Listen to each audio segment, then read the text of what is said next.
ദൈവത്തിന് സ്തുതി. പ്രഭാതകിരണത്തിലേക്ക് സ്നേഹവന്ദനം. ഭാഗം 2229.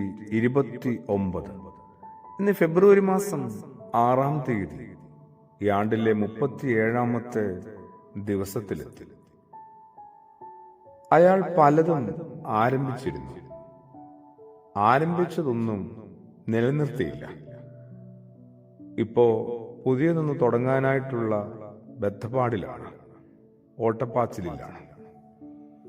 തുടങ്ങുന്ന ഒരു സംഭവവും തുടങ്ങുന്ന ഒരു സംരംഭവും പൂർത്തിയാക്കുന്ന പതിവ് അവനില്ല. അങ്ങനെയൊരു സ്വഭാവമേ അവനില്ല. എല്ലാം പാതിയാകുമ്പോൾ, പാതി വഴി എത്തുമ്പോൾ നിർത്തുകയാണ് പതിവ്. അവന്റെ മാതാപിതാക്കൾ സഖി കെട്ടു. ഒടുവിൽ അവനെ വലിച്ചഴച്ച് ആശ്രമത്തിലെത്തിച്ചു. ഗുരുവിനോട് കാര്യങ്ങളെല്ലാം വിശദീകരിച്ചു. അവിടെ അന്ന് നിൽക്കാനായിട്ട് ഗുരു അവനോട് ആവശ്യപ്പെട്ടു.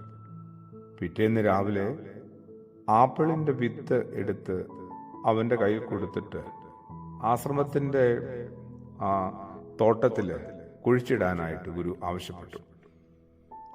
അങ്ങനെ ചെയ്ത ശേഷം തിരിച്ചെത്തിയപ്പോൾ ഗുരു പറഞ്ഞു, എടാ, നീ പോയി അതിൽ നിന്ന് ഒരു ആപ്പിൾ പറിച്ചുകൊണ്ടുവാ. അപ്പോൾ അവൻ പറഞ്ഞു, ഗുരു, അതിപ്പം നട്ടതല്ലേ ഉള്ളൂ. ആ, ശരിയാ, ഗുരു പറഞ്ഞു. അന്നേ ദിവസം ഉച്ച കഴിഞ്ഞപ്പോൾ ഗുരു പറഞ്ഞു, ഇപ്പോൾ ആപ്പിൾ ഉണ്ടായിട്ടുണ്ടാവും, നോക്കിയിട്ട് വാ, കിട്ടിയാൽ ഉണ്ടെങ്കിൽ പറിച്ചോണ്ട് വാ. അവൻ നോക്കിയിട്ട് പറഞ്ഞു, ഇല്ല, ഒന്നും സംഭവിച്ചിട്ടില്ല. ഒരാഴ്ച ഇത് തന്നെ ഗുരു തുടർന്നുകൊണ്ടിരുന്നു. ഓരോ തവണയും അവനിങ്ങനെ പറഞ്ഞു, ഇല്ലെന്നേ, ഒന്നും സംഭവിച്ചിട്ടില്ല. ഒടുവിൽ ഗുരു അവനോട് പറഞ്ഞു, എന്നാൽ ആ മണ്ണിന്റെ പ്രശ്നമായിരിക്കും, നീ ആ വിത്ത് ഒന്ന് സ്ഥലം മാറ്റി നട്ടു നോക്കും. അവൻ അതും ചെയ്തു. ഇത്രയുമൊക്കെ ആയപ്പോൾ അവൻ ഇത്തിരി ദേഷ്യത്തോടെ ഗുരുവിനോട് പ്രതികരിക്കാൻ തുടങ്ങി.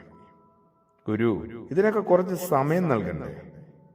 വെറുതെ ഇങ്ങോട്ട് എടുത്തോളാൻ പറഞ്ഞാല് ആപ്പിൾ എങ്ങനെയാ വരുന്നേ? അപ്പോൾ ഗുരു ഒരു ചെറിയ മന്ദഹാസത്തോടെ പറഞ്ഞു, എടോ, ഇത് നിന്റെ ജീവിതത്തിലും ചെയ്താൽ പോരെ?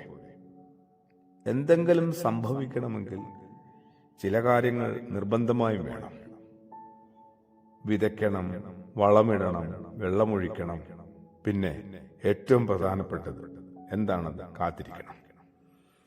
നമുക്കും മനുഷ്യനെന്ന നിലയിൽ ഒന്നിനും വേണ്ടി ക്ഷമയോടെ കാത്തിരിക്കാനായിട്ട് കഴിയാറില്ല. കാത്തിരിക്കാനായിട്ട് നമ്മുടെ ക്രിസ്തുയേശു എപ്പോഴും പറഞ്ഞതൊരു കാത്തിരിപ്പിനെ കുറിച്ചാണ്. ഞാൻ വരുന്നത് വരെ നിങ്ങളിതൊക്കെ ചെയ്യുവീരെന്ന് പറയുമ്പോൾ അതിനകത്ത് പ്രവൃത്തി മാത്രമല്ല, പിന്നെ ഒരു കാത്തിരിപ്പുണ്ട്.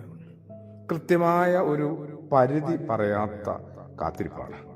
എന്ന് വരെ കാത്തിരിക്കണമെന്ന് കൃത്യമായി പറയാത്തൊരു കാത്തിരിപ്പ്.